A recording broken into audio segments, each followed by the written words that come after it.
Mass CD, which they've just put out in time, obviously, for the festive season. Yes, now 12 minutes past 9. All about games. It's Games Junkie Gerard Campbell from stuff.co.nz. Let's play tonight. Alright, it's that time of the year, of course, where we roll through the best of the year, and it's now time to roll through the best games of the year with Gerard Campbell, Game Junkie at stuff.co.nz, writes for the press as well. You can find him on Twitter, twitter.com/GameJunkieNZ. Gerard Campbell, good morning to you, sir. Good morning, Wammo. How was your day going? Not bad. I went and saw Avatar last night. Sat through the 3 hours of that. No, it was actually, I got to say, because from a geeky point of view, visually just amazing. It was eye candy. Every single scene, just like, wow, how are they doing this? I was wearing the 3D glasses. It was great. It was great. I wanted to grab stuff in front of me. Do all of that. But I could have done it maybe with the sound off. The storyline, it's pretty standard. It's the same story that's been told over and over again, particularly embodied in Dances with Wolves. Dances with Wolves. Is it pretty cool in 3D? Yeah, it is. Yeah, that's the only way you want to see it is in 3D. You definitely want to do that. So it's certainly not going to look as good on when it comes out in DVD or stuff, is it? On a little screen? No. This is one you must see in 3D. You hand over the big bucks for the 3D glasses and see that. Not necessarily. I didn't keep them. No, you don't. You got to hand them back.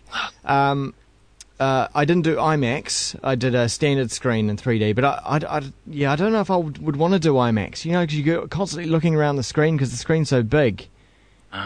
Yeah, I've never been to an IMAX ever. I don't think we have one down here ever. No. There's only the one, I think, in Auckland. But it's You have all the cool stuff in Auckland. That's right. Go see it. Go see it in 3D. See it over the holiday season. But only for the visualness, I must say. Yeah.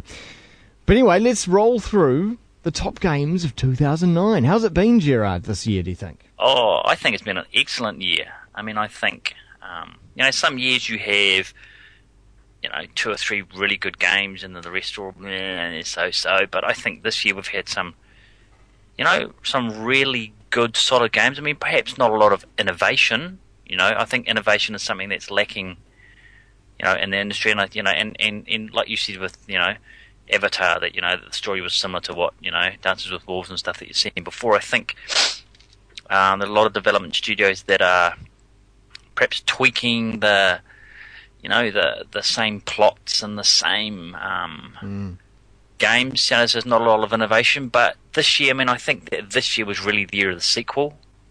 We had things like Uncharted 2, we had Assassin's Creed 2, we had Left 4 Dead 2, we had, Modern Warfare 2. So I think, and these are, for the most part, games that came out a couple of years ago, apart from Left 4 Dead, which only came out last year. Yeah. But, so I think, and I'm wondering whether in the next 18 months we'll start seeing, Modern Warfare 3 and Assassin's Creed 3, and, so I think that those things, but I think in terms for a purely gaming perspective, I think there's just been some absolutely brilliant, and that's really good. It despite the fact that it's been a recession, it shows that, the industry is still extremely strong, and that there are some really, really talented people out there that are producing great product. Well, that's a good point, because I remember a few months ago seeing a news story in a gaming mag saying that the recession had hit games. In fact, people weren't buying games, and that there were job losses in the gaming industry.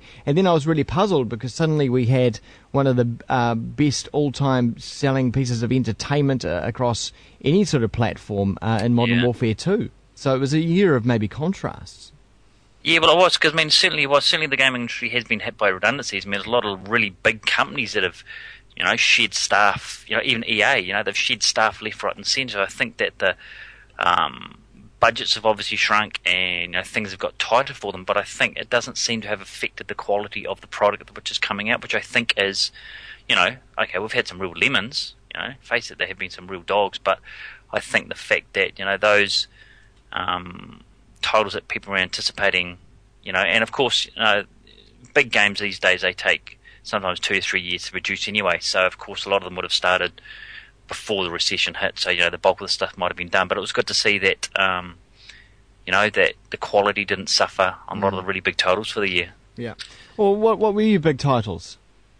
Well, it depends on what you're looking at, but I think in terms of, if I start with, purely with the home consoles, you got your PlayStation 3 and your Wii and your Xbox 360, I think, excuse me, I think that the really big titles for the year were, certainly things like Uncharted 2, on the PlayStation 3, which was a fantastic follow-up to the first Uncharted. It was a real Hollywood blockbuster,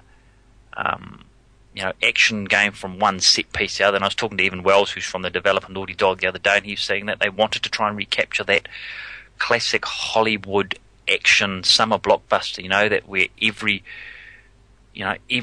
moment is just wow, and there's big things, and you step out of the theatre saying, wow, that was fantastic. So I think in terms of, for exclusives on the PlayStation 3, that was just an outstanding game. You've got games like Assassin's Creed 2, which was another brilliant, and it built on the first one. Your first one was good, but it had a lot of flaws, so the second one really improved on it. So, you've got your assassin who can climb anywhere, and you can do the missions when you like. So I think that was a good sequel because the developers listened to the criticisms that people put upon it, and they improved on the second one, so that made it much better. Is that the game that you invested most time in?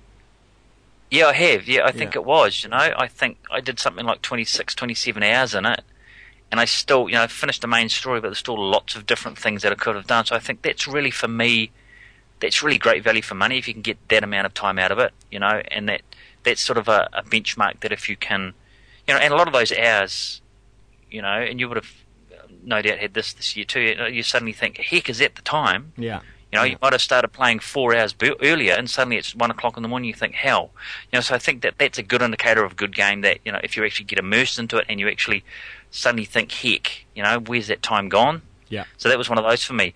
And of course, as you said, Modern Warfare 2. I mean, it was huge. It was a huge, And if ever there was a game that had a lot of blockbuster, appeal to it, this was certainly it. In London, I think it was Leicester Square, in a place that they normally used and reserved for movie premieres. I mean, this is where they held the premiere for Modern Warfare 2. So, I mean, that was an unheard of thing. So, this was a huge game, and I think I read this morning that it's getting the title of Christmas #1 in the UK or worldwide. Yeah. I think personally, I don't think there was a lot of innovation in it. It built on what Call of Duty 4 Modern Warfare did. So I think I was a little disappointed there wasn't a lot of innovation in there, but it's still a fairly solid first-person shooter. And you've got things like, new Super Mario Brothers Wii. Fantastic 4-player co-op. Just one of those fun family, one of those great games. And I'm just looking at my bits and pieces here. And of course, and mustn't forget Batman Arkham Asylum. I mean, for me, that came under the radar. I wasn't expecting a lot from it, and as probably a lot of other people were, a game based on a superhero, most of them being lame. But this one really came and hit me in the face, and it was just an incredibly visceral and powerful homage to Batman, one of the greatest superheroes I think of all time. Yeah. And it was a really dark Batman too, so it was sort of the Batman in the mold of the Dark Knight and Batman Begins. So it wasn't the campy sort of Batman from Adam West days. It was the yeah. It was a real dark, psychotic Batman. So I think that went really well. And what about Halo ODST, which I only just started on the weekend, and I'm already well immersed in. I'm loving it. Yeah, I mean, I liked Halo ODST. I don't think it was one of the best of the year because I think it, to a certain degree, it sort of felt like an expansion pack to Halo 3 at times. But I think, personally, I liked ODST better than Halo 3 because for the fact that you are playing, a different type of soldier, a guy who's not really, a cybernetically engineered 7-foot-tall killing machine. He's more he's human. He's vulnerable, and and with you, if you've played, you've got to be more tactical. Yeah. With your combat, Yeah. You can't rush in and take on 50 Covenant and expect to survive it well. You don't have the same recharging shield that the Master Chief in Halo does. So you've got to find health packs to recharge yourself, and you can't dual wield a weapon. So I think ODST was more human. So I think for that respect, I think that it did well. I think it was a solid game. But as I said, I don't think it was one of the best of the year. And then you've got brilliant things like there's a really strong amount of downloadable games. Games that you can now download straight onto your console. Your PS3 or your Wii or your Xbox 360. And for me, the personal favourite was, and you've played it, is Shadow Complex. Yep. That's not bad. Yep. Yeah, I mean, here was a game that was a downloadable game, so you don't expect a lot from them these days, but it had a lot of production values that actually put to shame